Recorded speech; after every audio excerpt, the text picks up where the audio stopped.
Hello everyone and welcome to today's webinar. My name is Anne Cooper and I'm Global Marketing Director here at Envirosuite. Today we have a very exciting panel discussion for you, but before I get into it and before I introduce our panelists, I just want to give you a quick overview about the report that they'll be discussing today. So Frost & Sullivan have created this report called Environmental Intelligence, Driving Growth in a Changing Climate. The report explores the perception around environmental intelligence as an emerging approach for business. It surveyed over 270 senior executives across the globe in various markets, including airports, cities, construction, mining, waste and wastewater, as well as industrial operations. So the report explores the shift between environmental monitoring to management and now environmental intelligence. So what is environmental intelligence? It is the use of technology to leverage your environmental data for actionable insights in real time. And so today our panelists will be discussing the enablers, the drivers, and the key findings from this report. So I'll introduce Ivan Fernandez first. He is from Frost & Sullivan. He is a senior fellow and director and a key contributor to the report. So he'll be sharing some really insightful findings as part of it. He has over 20 years experience with environmental and energy, process and automation, as well as building and facility management. We also have Ryan Smythe coming from Western Australia.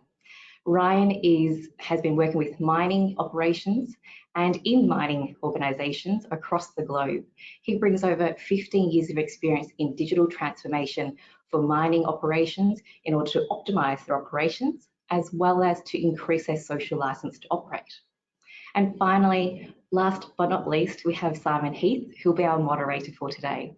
Simon is our Director for Airports, and he brings a wealth of experience and knowledge and domain experience within the airport space, having also been Head of R&D for Envirosuite. So I'll hand over to Simon to get things going. Thank you, Anne. It's a pleasure to have the role of both moderating and giving some content around the airport's perspective. Ivan, your role as lead in the report came to some five insights that we're going to talk about today. All of them, as we've prepared for this, have been resonated with both the mining sector that Ryan has expertise in and the airport sector, but in quite different ways. So you've picked this one as the topic that you found most surprising as somebody who hadn't looked at the environmental factors before. Would you like us to give us some background as to how this one came forward and how the team thought it through? Yeah, thanks, Simon. Yes, absolutely. I think the first surprise for us when we reached out to respondents across sectors, across geographies, across types of roles, was that the view that environmental management and intelligence is increasingly being seen as a growth enabler. That was a surprise for us, a pleasant surprise. In fact, it reminds me of one of the key opinion leaders who we had reached out to and had discussions with as part of the study.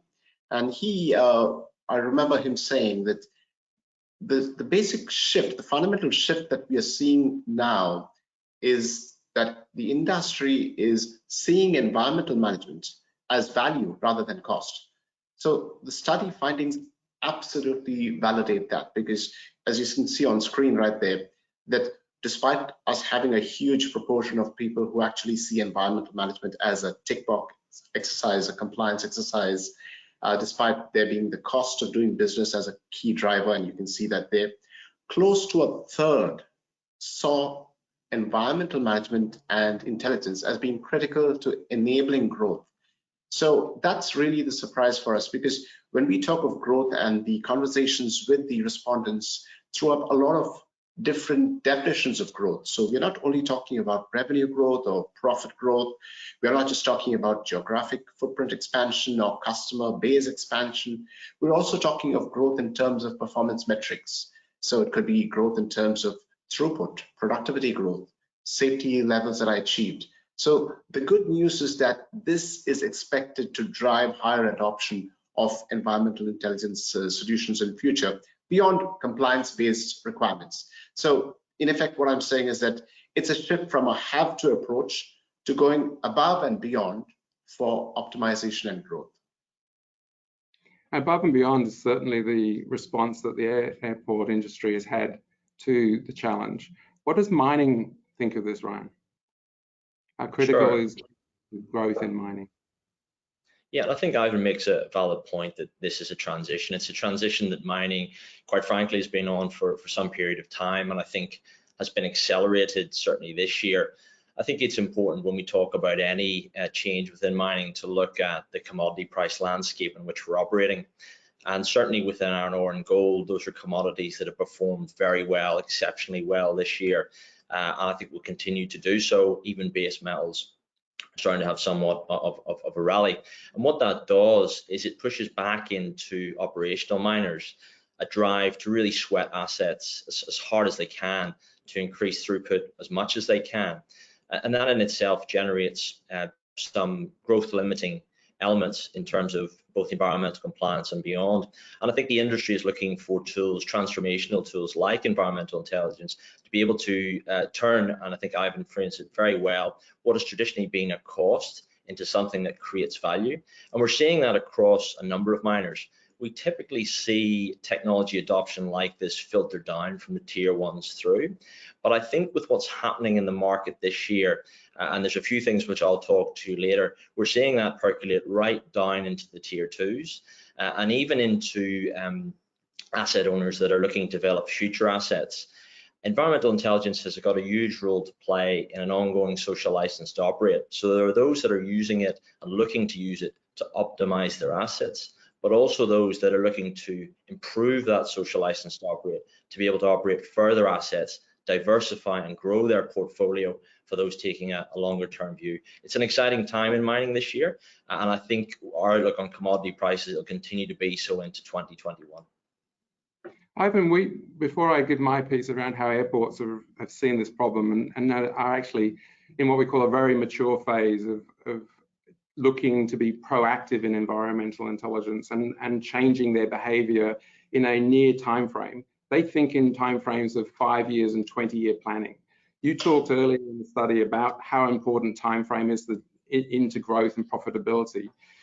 Do you agree that industries have different time frames, or do you think that they have a similar time frame? Like mining, mine is there for 10 years, 20 years, or 50 years. Airport is there for 50 years, 100 years. You know, it's that sort of planning time frame. How important was that in your study, the time frame that people had in terms of growth? Oh, very good point, Simon. I think we've seen a huge variation in terms of what people call the ideal time frame to develop your business case and demonstrate your ROI.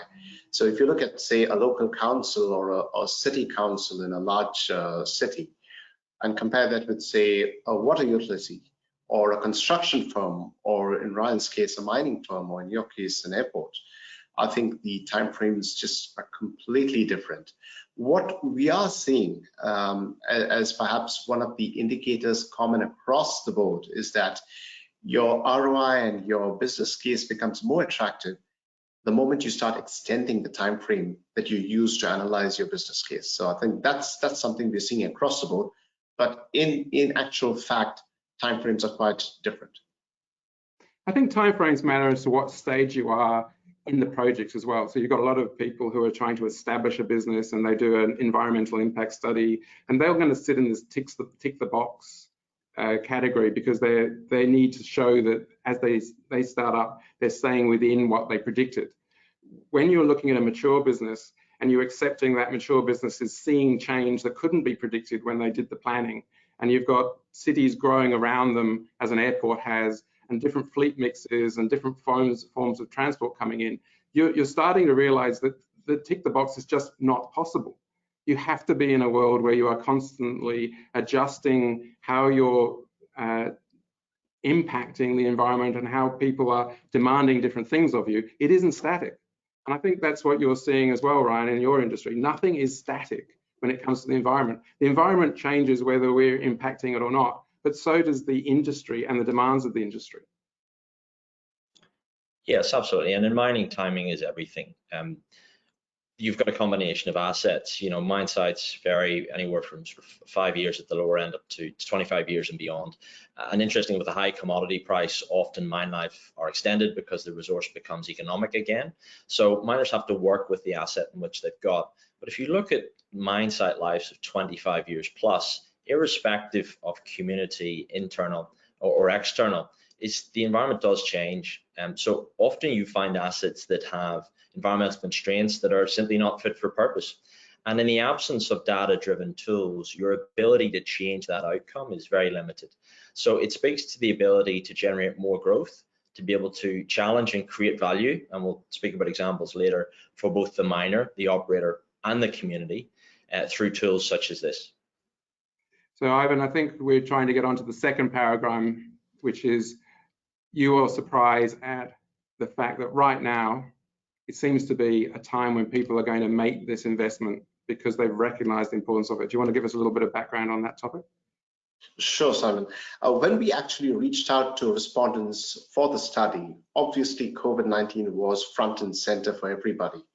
The fact that the majority of organizations actually told us that they are seeing consistent levels of expenditure on environmental management in the 2020 year as they had in 2019.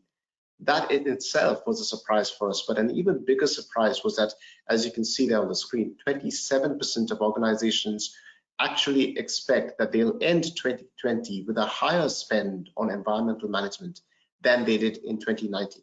Now, this is particularly significant because most organizations reported in the study that their overall budgets had actually decreased in 2020 over 2019. So it really underlines the fact that the organizations that we reached out to and the sectors we reached out to are showing a commitment that despite massive disruptions of the order of a pandemic, they're still committed to the bigger picture.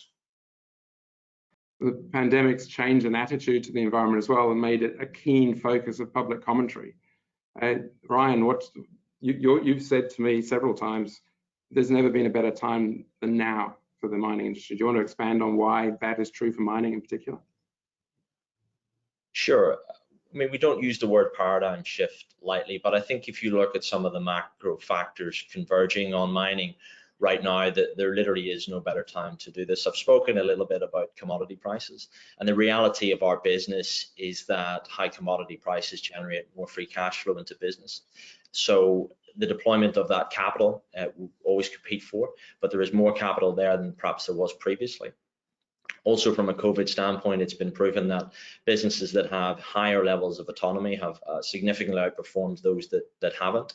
Also, what we're seeing, and we've been seeing for a while, and I think there's been a huge acceleration of it this year, what we're seeing is institutional investors, and to a lesser extent retail money, now has had and increasingly a strong driver around ESG, environmental and social governance, and the ability of miners to fall in behind that.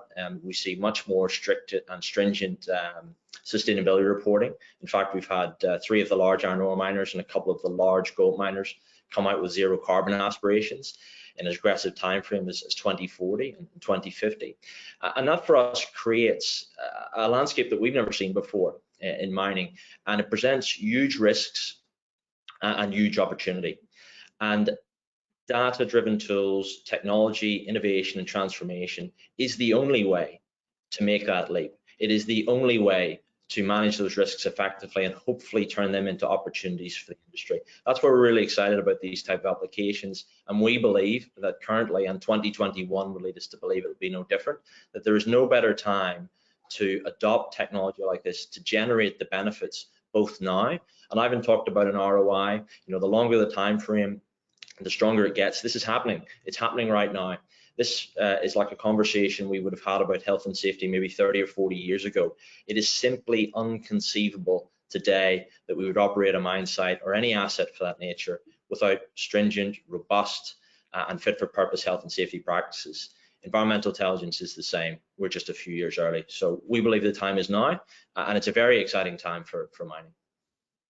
And aviation has the same paradigm, that you've got a whole community now that, because of COVID, has seen brighter skies and cleaner water, and the narrative that said, well, we can't stop the industry and reset it has been challenged, because we have stopped the industry and we are resetting it, and the industry is going to come back different and better. It was already investing billions in changing its fleet mix and building out infrastructure to deal with the growth of societies that want to travel, that want to be global citizens, but they want to be global citizens, and it's a youth audience that's looking at what you're doing, wanting to fly, wanting to see places, but knowing that when they do that, they don't want to damage the future. So we were seeing lots of conversations in the aviation industry about balancing the factors before that were limiting growth, which were the key ones were noise and air quality, along with the sustainability concerns now, and how do you get green fleet mixes. And to your point, Ivan, earlier, it's a holistic problem. We can't immediately change the fuel mix that planes are using, because they won't reach their destination. You haven't got substitutes that are viable at the moment or safe for those sort of distances, but you can certainly look at everything else you're doing. You know, the organization is multifaceted. It's running trains and buses and taxi services, and you can look at changing out that mix in a very holistic sense. And I think that's one of the things that are really important for us to say to the industry, is that we are in the most mindful period of time where investors are going to look and governments are going to look at how you build yourself back, so that you are doing it in a way that meets the new sensitivity that society has to how healthy they are, and their right to be unimpacted by your operations, but expect that operation to be more and more excellent. So I think, Ivan, I can tell that the moderator is asking me to move on in the topics, because we want to bring in this look at it holistically piece that you pulled out of the report. Yeah, absolutely, Simon. So one of the things that we did find was you can obviously measure different parameters of the environment. There's air quality, there could be noise, there could be water, there could be vibration, odor, there could be weather parameters. So only 11% of respondents that were surveyed were using digital tools across 4 or more of those parameters. So that really suggests to us that there is significant potential to actually improve outcomes by integrating data across different parameters. Now, it's not difficult to understand why we are in that situation where there's so much work to be done on that scope. Firstly, if you think about an organization rolling out transformation on any of these environmental monitoring or management projects, they take a problem, they throw a technology at it, a solution at it, the ROI is demonstrated, and then you obviously implement. And then you move on to the next problem, and you do the same thing. So what happens with this kind of an approach, this very linear approach, is that you end up, on my side, having a very uneven coverage of environmental parameters being measured and actionable insights drawn. The same thing happens when you talk about actually procuring technology for solving these problems. So what was the historical approach? It was the best of breed approach. So I had a problem, I looked out into the market and found the vendor with the technology or the widget or the software to actually solve that problem, and I brought that in. And then I went to the next problem and I did the same best of breed approach. What it leaves me on my side is disparate legacy systems that don't talk to each other, don't talk to my business systems, and basically I don't have site-wide visibility and control. So it's not difficult to understand why we are in this situation, but the good news is really that a lot of our respondents did reinforce the fact that there is a need to move up and more holistic and more integrated in terms of their pulling through insights across different environmental parameters. The digital mine, perhaps, Ryan? Yeah, I mean, digital mine, the mine of the future, is something that Rio Tinto is creating. That's their terminology, not ours. And I think what you see with any technology application within mining is an exponential creation of value when you start to stack these up.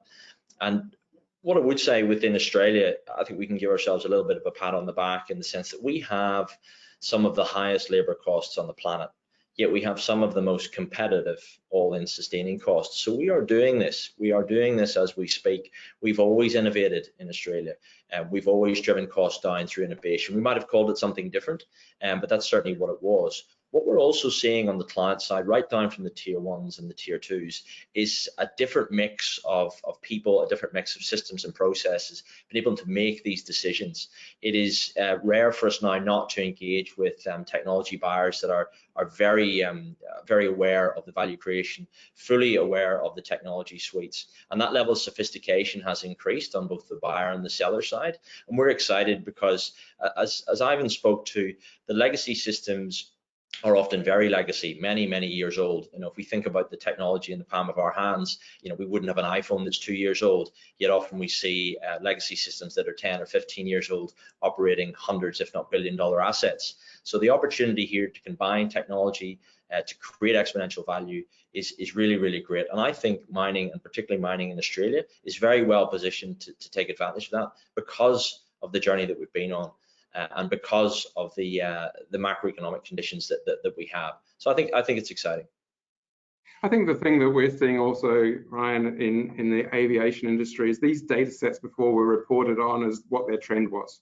And, you know, they had to stay within certain limits, and that was sort of monitored. What we're seeing now is we're linking those levels to a behavior and an environmental condition in which we're operating at the moment. So we're moving that information, that data set, which people are collecting it more places, more geographies, more data sets, more often, which is getting beyond what a single person can manage. But they're turning it into information data sets and then using knowledge to say, actually, when we operate in this mode, in this weather pattern, it's not favorable to staying within the regulatory limits or being neighborly. But when we are in this other pattern, we actually we can use it to our advantage and get higher capacity. Actually, if we change where we operate as well and time it differently, we've got an overall increase in operational performance with a decrease in environmental impact. So what's happening with this integrated approach is you're also adding in understanding of how your behavior and the factors that you can't control, like weather, can be anticipated and built into your planning horizon, so that you end up not just integrating the data sets that you talked about, Ivan, but also you're getting to decision making.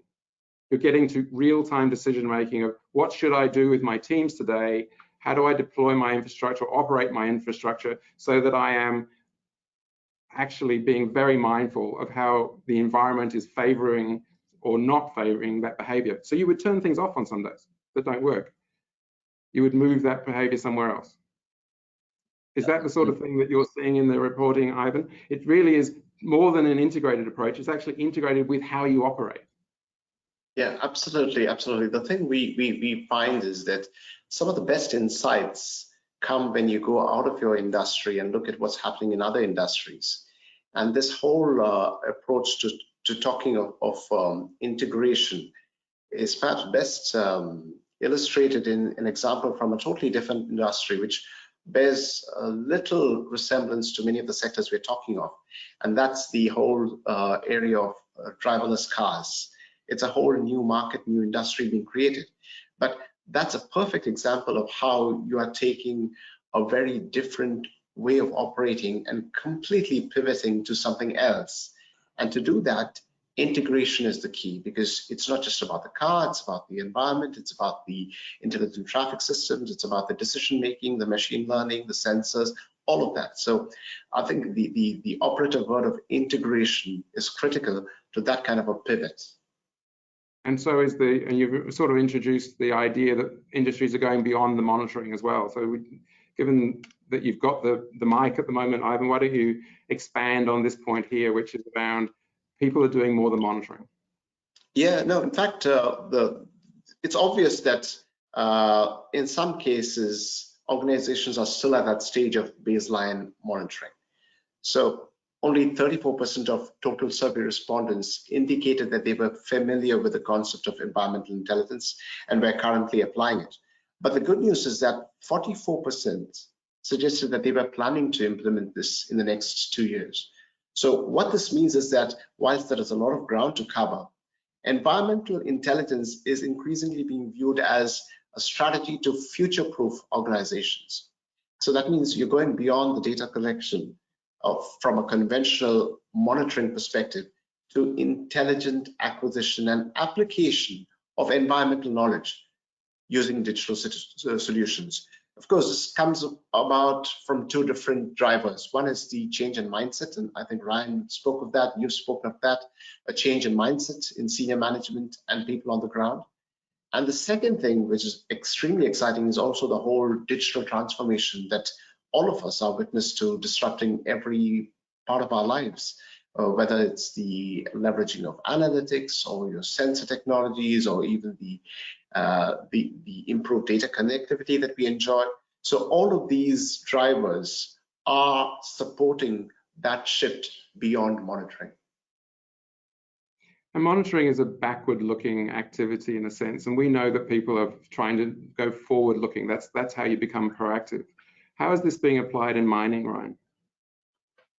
So I think what I'm open with is that environmental monitoring to regulatory standard is the baseline. It is the absolute bare minimum. And there's two channels that we're seeing, I suppose, more sophisticated miners take advantage of in their growth journey. One is engagement with the regulator and engagement with the community. So if we look at both internal community, your workers, your staff on site, the external community around that, whether they be towns, cities, Aboriginal landowners, and so forth, and then the mine themselves. So environmental compliance on its own is a very reactive activity. There's no way for you to proactively engage those three stakeholders, which are essential to the success of your business. And if you look at the life of the mines, very often what will happen is that you'll set up a set of environmental conditions to get your mine approved, and then you're really only engaged, certainly with the regulator and to a lesser extent the external community, when something goes wrong. That will guaranteed produce a suboptimal outcome in terms of the regulations you will face in the future. It will also damage your social license to operate and limit your ability to operate other assets in the proximity in the foreseeable future. By using tools like environmental intelligence, it gives you the ability to engage in a proactive manner, on a database manner, to prove that you are doing the right thing, to prove that you are operating your assets responsibly. And that addresses the #1 corporate risk we see across mining assets, which is non-technical risk, which is a social license to operate. The other piece is actually hardline dollar growth. And I'll give you a nice example from here in Western Australia. There are a number of tier 1 mining operators with port facilities in the iron ore space. And for those of you familiar, typically an iron ore stockpile will be bowsered with water 24/7. And that's a dust mitigation measure. These are very large stockpiles, very large movements of product. And that is a regulatory driven compliance requirement. Now that is a far suboptimal outcome for the regulator, because a large volume of water produces a large amount of runoff. It's a suboptimal outcome for the miner because it costs them money, it costs them time as well, and it's actually a suboptimal outcome for the community because potentially it can create as much or more environmental damage than the dust plume. But in the absence of data, in the absence of technology, that's the status quo.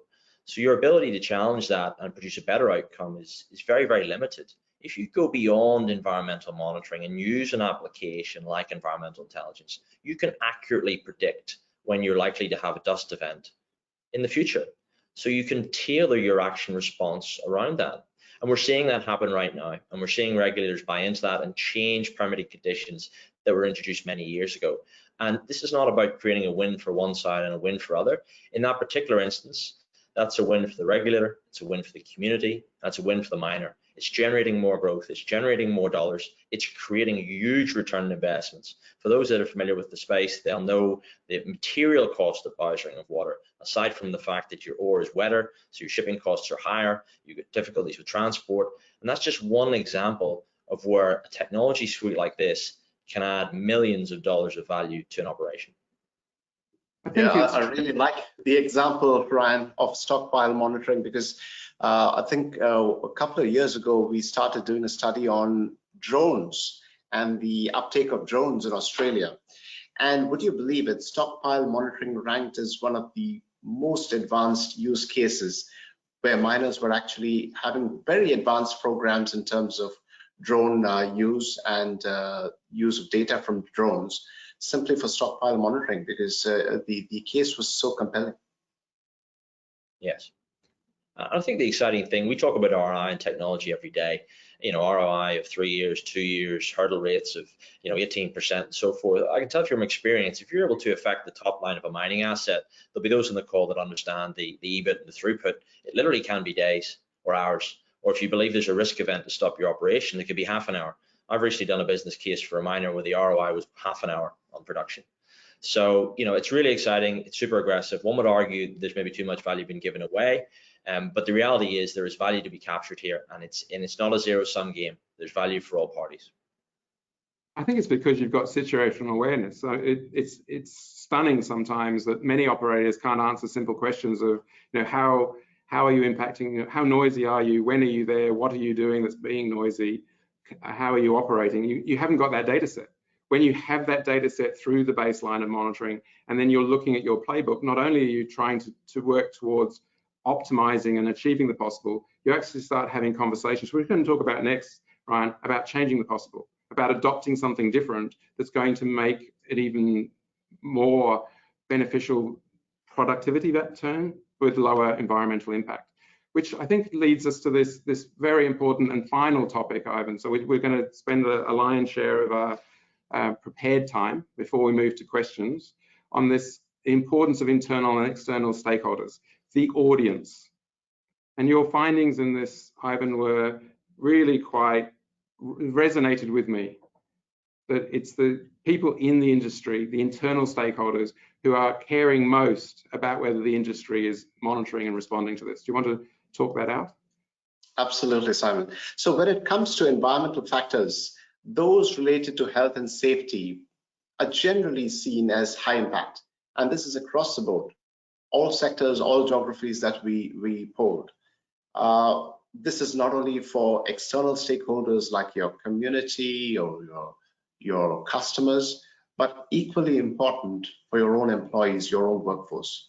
So the one thing that did come through with the whole discussion around the importance of stakeholders was that if you ignore the stakeholder, be it external or internal, you do it at very significant risk operational.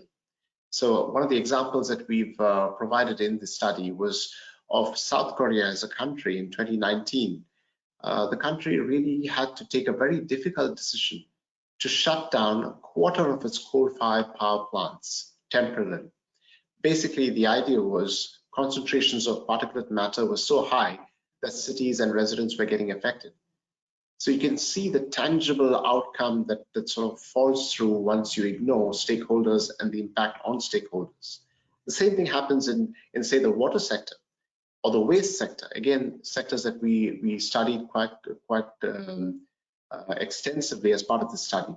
Water and waste utilities and providers have been forced to temporarily shut down simply because of offensive odors that impacted neighboring communities. So we are talking of very tangible risks operationally. Ryan, I know this is a topic that's just vital to the mining industry, so you want to just add in and emphasize why this topic matters? Yeah, I mean, you're right, Simon. For anybody in the mining industry, this is the #1 corporate risk, and I think we're seeing the increase of prevalence in internal stakeholders. In terms of the mining landscape, certainly in Australia, a lot of our assets are very remote, and the external stakeholder piece is perhaps not as relevant, but we're seeing a dramatic increase in, I suppose, awareness, aspirations, and standards within internal workforces at remote mine sites, and their understanding of processes and systems. And we also have a pretty chronic labor shortage here certainly in West Australia around mining. We have a booming mining industry. We have some restrictions around our borders. So mining clients are fighting for top tier people. And increasingly, a driver of those individuals to work for a particular entity is around the management of those internal stakeholders, whether it be ESG, whether it be their sustainability, whether it be their social license to operate. The best people want to work for the best firms. And increasingly, the definition of the best firms are those that are doing the right thing for the business and for the planet. And those are mutually aligned. the people that argue that they're not, we would argue very strongly that they are. And we're seeing it again and again, and particularly with the next generation of miners. And I think the next generation of miners will look very, very different. We're seeing a lot more data scientists. We're seeing a lot more technology specialists in the tier ones. We're seeing a huge degrees of sophistication. There is, you know, a huge, I suppose, academic argument as to, is a miner anymore? Are they a technology company? Are they a bank? Are they an exporter? Are they a logistics company? And with that in mind, the expectations of your internal stakeholders are changing. And in the absence of tools to be able to do that, what has worked in the past will not work in the future. We're seeing concepts, and you alluded to it, Simon, like the digital mine. There is a view that perhaps in 20, 30 years, there will not be a single person on the mine. And technology has a huge part to play in that. So we're on a journey within mining. These two stakeholder groups have always been really important to us. I think we're seeing an increase in internal stakeholders. And I think we're seeing a different landscape that we're going to have to play in perhaps in the next 5 or 10 years as the younger generation come through into this space and drive their own ideas and drive their own ideology about what the mining sector could and should look like. Aviation has the same challenge. It's a public relations exercise, but it's so meaningful to the people who are working inside the industry. They have been brought up understanding how important the environment is to their future and their children's future, and they want to have a meaningful role and not just report what their activity is, but look at how they could change what their company is doing to have a lower impact and yet build the access of that industry to the community, because it feels good in aviation to be a global citizen and get people to go into different countries. And the key here is environment, social governance has that ring of you're doing something about it. Right? The industry has changed from I'm just reporting it and it is what it is to I am part of proposing how we are going to change and grow and design our future together. And in that future, we need the support of governments and international bodies to convince large communities that you've got to, I mean, an airport expands because two countries are trying to connect to each other. Like, it's a really big geographic social play, and they care that there's an economic stimulus behind that, but you are changing the future. In the choices you're making right now, you are changing the economics and the behavior of the future. And that is really resonating with people who are choosing to invest in that program. It's billions of dollars of investment are being put into the growth of these businesses because there is demand. And that demand has to be done with a social conscience, which, as you say, Ryan, is forefront of the investment, the green investor, which is a significant player, but also the governments that are approving these growth. So, Ryan, Ivan, you talked about teasing out these top three.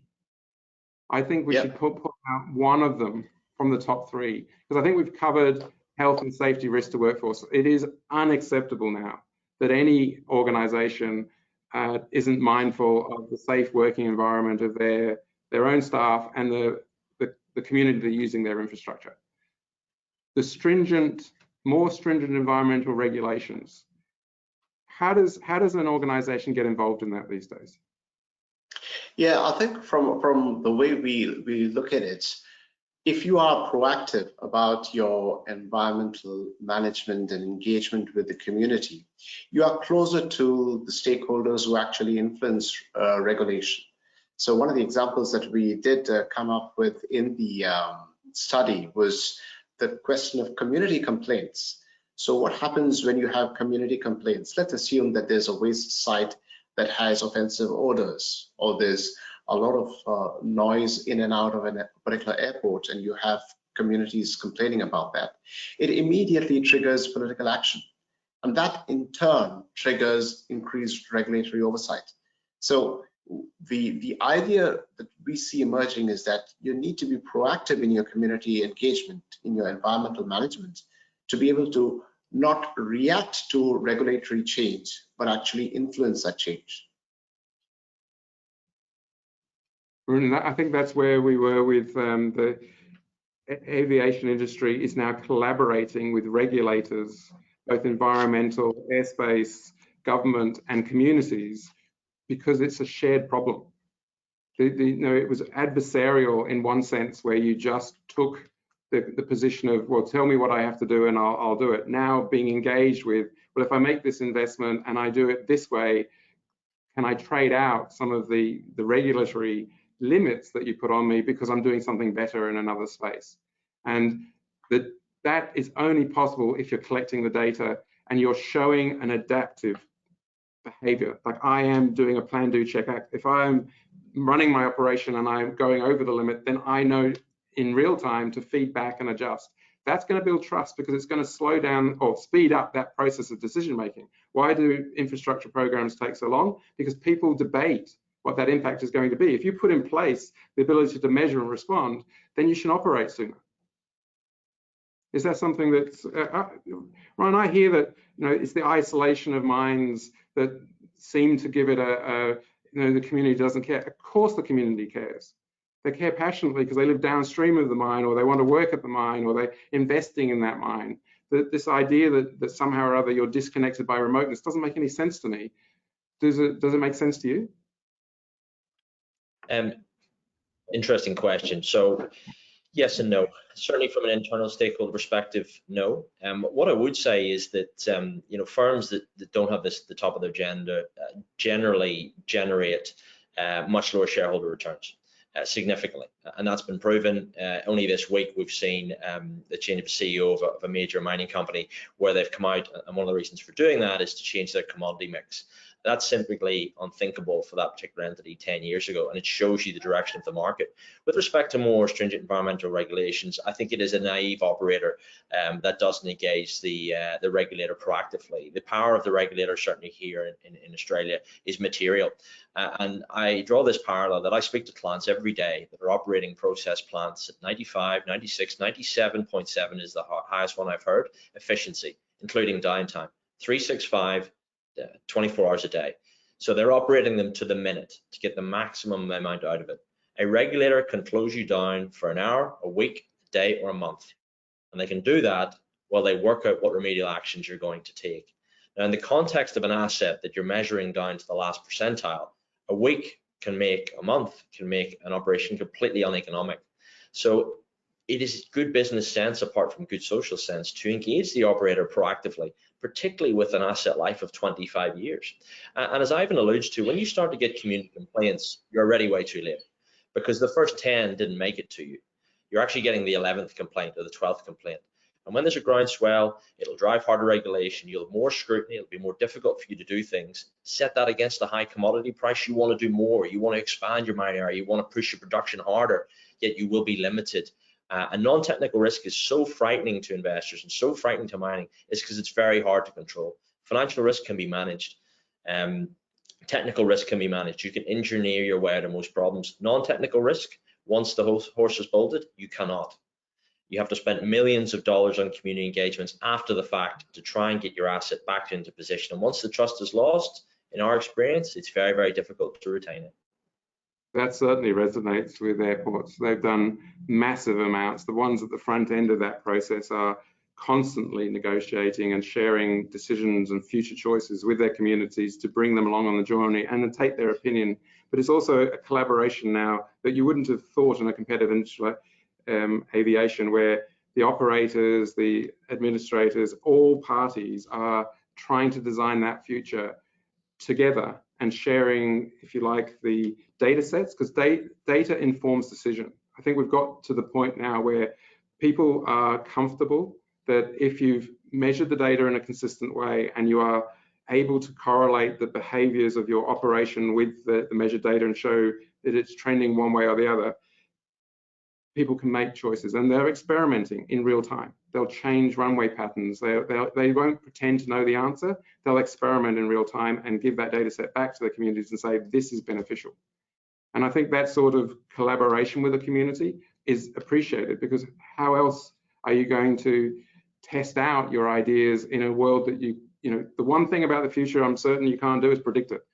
If 2020 has proven anything, my 2020 planner looks nothing like how I lived 2020. And that's true of the industry as well. So this idea that by collecting the data in real time and understanding its performance against your choices, you will discover plays that are optimal. And if you're not in that space, Ryan, I agree with you.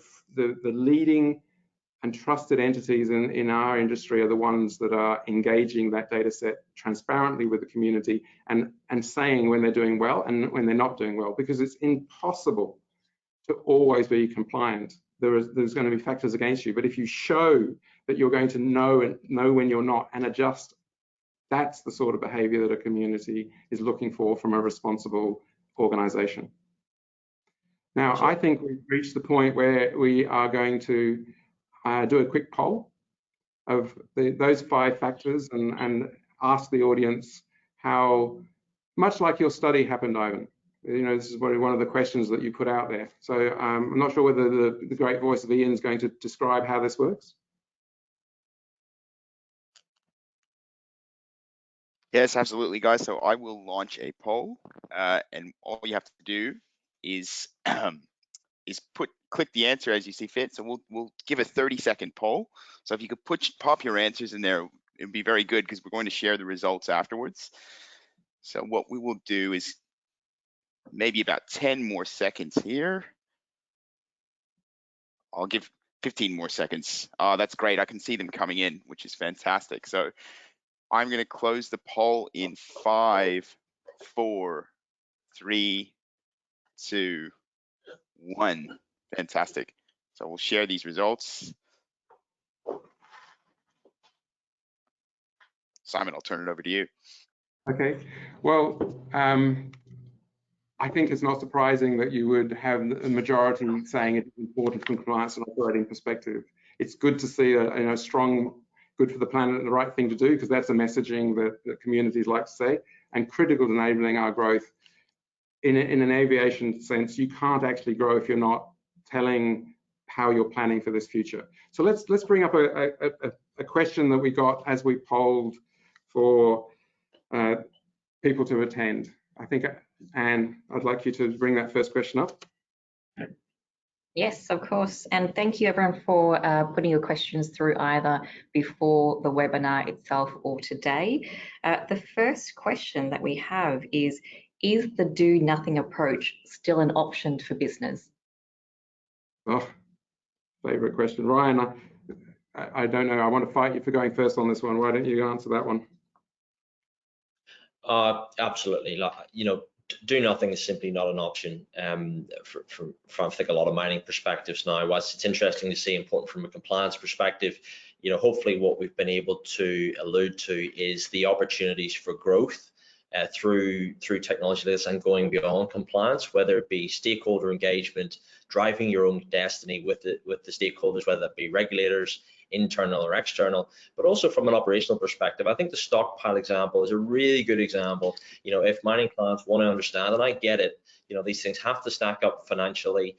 We are coming off a baseline for some assets of that nature, but you know, why wouldn't you want to save $2 million of cost at your stockpiles?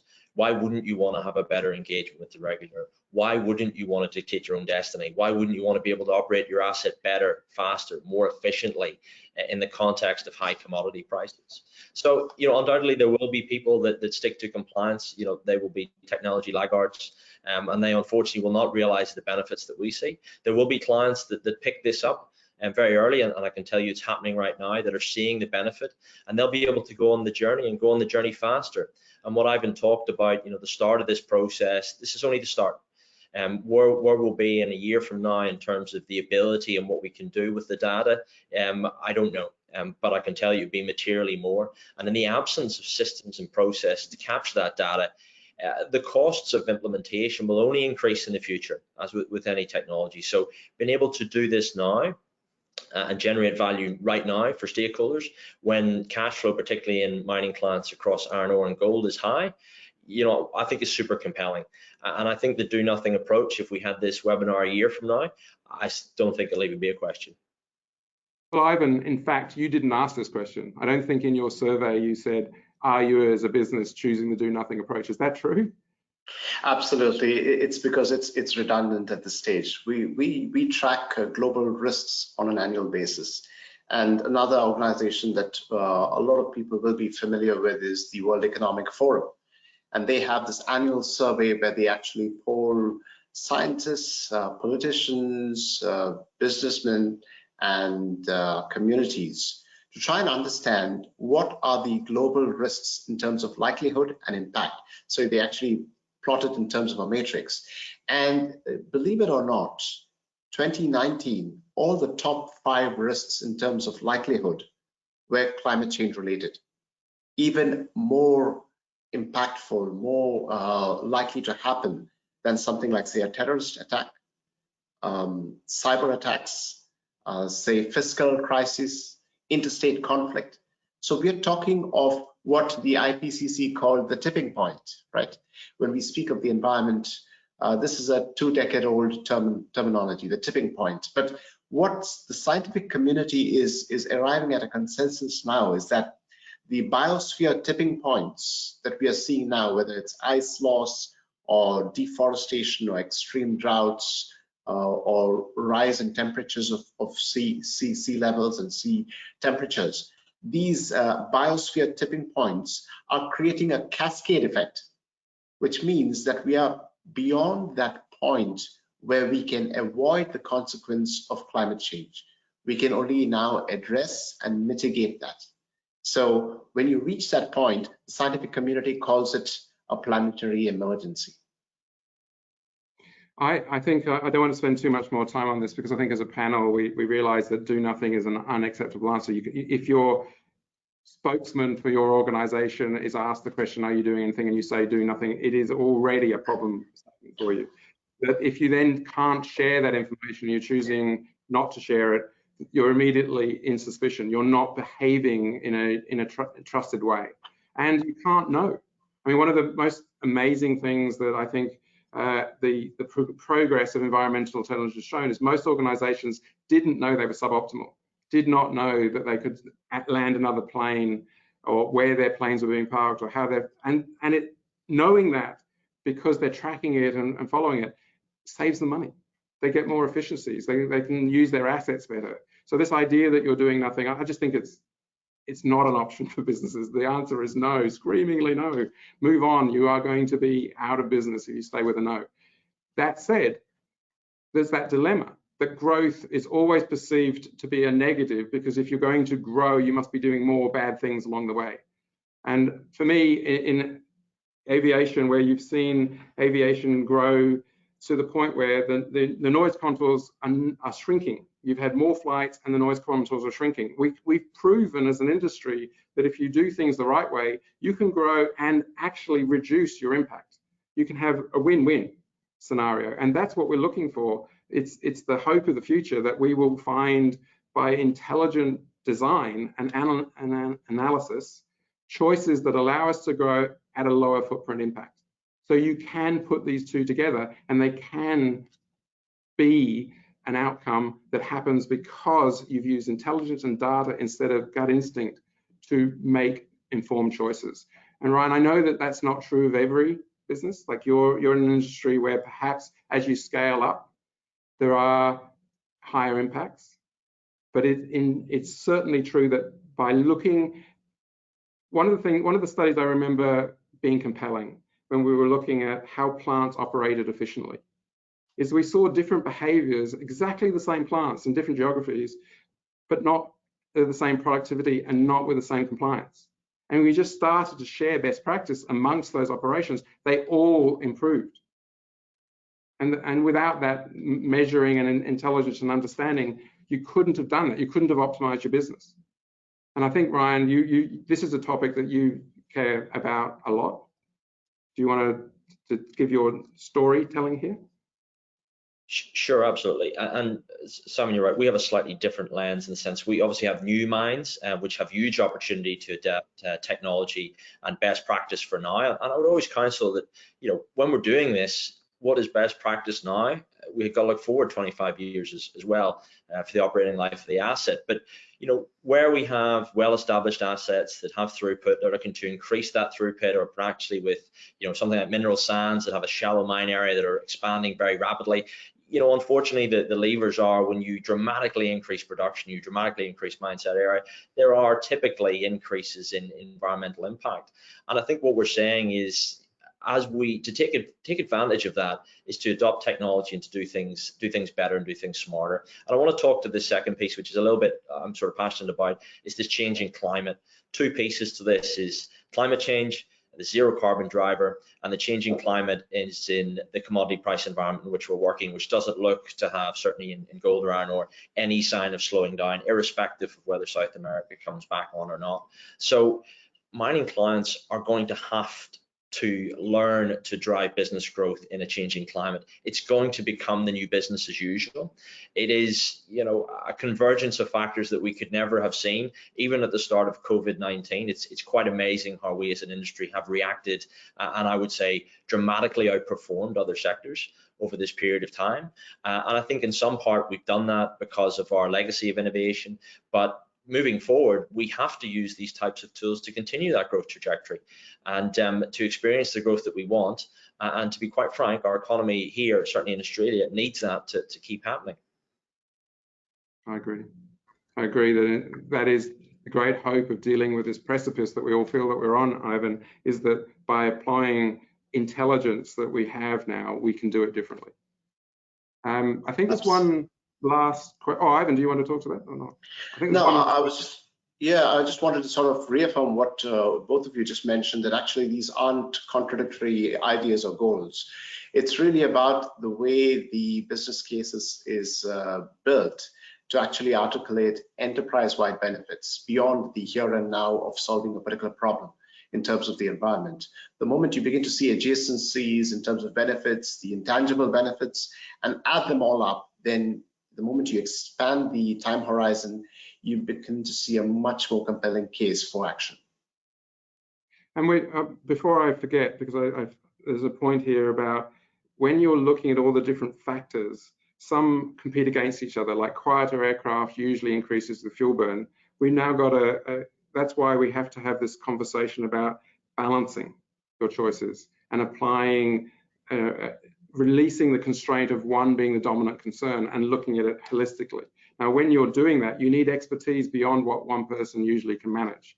And so you want decision-making tools that are based on looking at very large data sets in near real time and giving you decision-making information that is beyond the capacity of an individual to do. So systems, technology has to underpin this future. And I think technology, I'm an enthusiast for technology, is going to improve the world. It was always made it a better place. This addition of environmental intelligence is the first proactive step I've seen in 20 years of the industry saying we can make decisions today that change tomorrow, and tomorrow will be a better day than today. That's a really important factor. One last question. I believe we've got 3 minutes to go, the moderator, I'm being told by my timekeeper. So we've got one difficult question to go, I think. We surveyed. We do have quite a few questions coming through, so I'll just let everyone know that we will respond to them after this webinar. But I'll give you one more question, Simon and panel.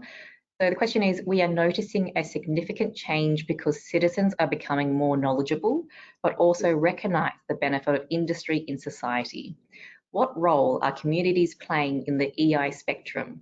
Are they just there to put pressure on the industry and government, or is there a proactive place for communities to be part of EI? I'd love to go first on that one because I've been giving first share to everybody else. I am a huge fan of in the communities giving input to how solutions that they are seeing that maybe the business isn't responding to. One of the things that a community can do is it can get action from all the players, which sometimes is very hard for one entity to do. It's as if the community are the glue to the organizations that are sharing that metroplex. So I think what you're seeing in cities like San Francisco and Toronto is they're inviting the communities to come in, and the communities are asking informed and intelligent questions and putting forward solution ideas. And even in London, they put out, in fact, the British have a rule that says you have to show the number of choices that you've considered so that we can see that you went through a process of considering us. So the communities can put those choices into the mix. They need to decide how they want their cities to operate. And I think that is exactly the role of reaching out and giving informed decision making. We've got to get away from obscure conversations about parts per million and get into real conversations about choices that are going to make a difference to the community that they can understand. Ryan, your 30 seconds on that, because I'm being told we've got 50 seconds to go. Sure. Well, what we're seeing and what I've seen over the last 10 years is what I would call a tidal wave of increase in this space. So you have a younger generation coming through, you've a dramatic increase in appreciation of technology and tools, and you've a drive around sustainability and doing things better. And business simply cannot ignore that. It is happening, it's happening right now. It'll be more prevalent tomorrow than it is today. And I think there's huge opportunity there for those that embrace it and huge risk for those that do not. And Ivan, I'm going to close with the slide that you wrote in the report, or your conclusion, which is on the next slide, and our finishing message. What is good for the environment is good for business. That is fantastic. That is the dream.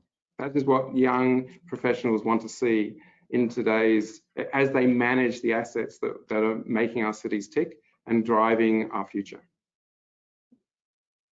Thank you, panel, for a lively discussion. The insights from your report, Ivan, brilliant. They resonated with Ryan, and they resonated with me. I'm sure they've resonated with our audience. Thank you for putting together such an insightful report. How do they get hold of it, Anne? So following this session, everyone who has registered and been part of the webinar will be receiving a copy of the report in their inbox. So keep an eye out for it. Thank you, everybody. Thanks, folks. Thank you.